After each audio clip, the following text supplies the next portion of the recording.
Can't call me artist, can't call me idol. 아님 어떤 다른 뭐라 해도 I don't care.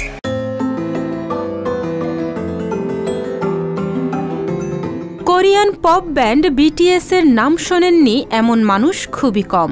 7 সদস্যের band দলটির পুরো নাম বাংতাং সোনিয়ন্দন, যার অর্থ বুলেট প্রুফ বয়েজ স্কাউট। কয়েক বছর ধরে এই পপ ব্যান্ডের নাম তরুণ যুবাদের মুখে মুখে।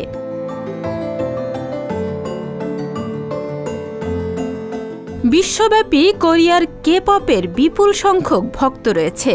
বিটিএস এর মধ্যে সবচেয়ে জনপ্রিয়। এই ব্যান্ডের সদস্যদের সঙ্গে তাই দেখা হওয়া যেন সোনার হরিণ হাতে পাওয়া। বিশ্বজুড়ে হাজারো ভক্ত একবার হলেও দেখতে চায় এই 7 তরুণকে।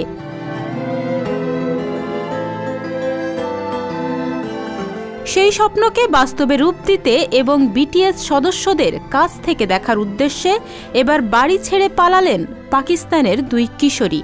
গত 7 জানুয়ারি করাচির কোরাঙ্গি এলাকা থেকে নিখোঁজ হন 13 বছর বয়সী ওই 2 কিশোরী। বাড়ি থেকে 750 মাইল দূরে লাহোরে সন্ধান মেলে তাদের। পুলিশ বলছে কে পপ ব্যান্ড বিটিএস এর সঙ্গে দেখা করতেই দক্ষিণ কোরিয়ায় যাওয়ার উদ্দেশ্যে তারা বাড়ি ছেড়েছেন।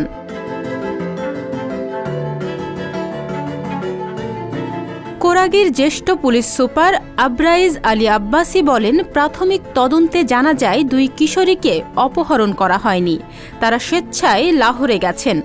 তারা বিটিএস এর সদস্যদের সঙ্গে দেখা করতে দক্ষিণ কোরিয়ায় যেতে চেয়েছিলেন, কারণ তারা ব্যান্ডটির প্রতি অনুরক্ত।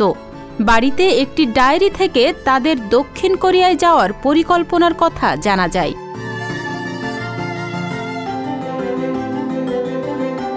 আলী আব্বাসি আরও বলেন, ডায়েরিতে ট্রেনের টাইম লেখা ছিল, ওতে লেখা ছিল মেয়ে দুটি আরেক বন্ধুর সঙ্গে পালাবে। এরপর পুলিশ ব্যাপক তল্লাশি চালিয়ে অবশেষে লাহোরে তাদের সন্ধান পায়। শহরটিতে তারা ট্রেনে গিয়েছিল।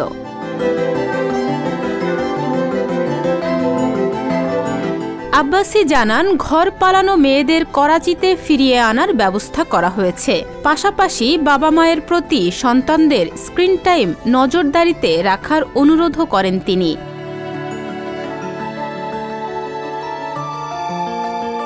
তাহনিয়া ইয়াসমিন, বিনোদন ডেস্ক, সংবাদ প্রকাশ।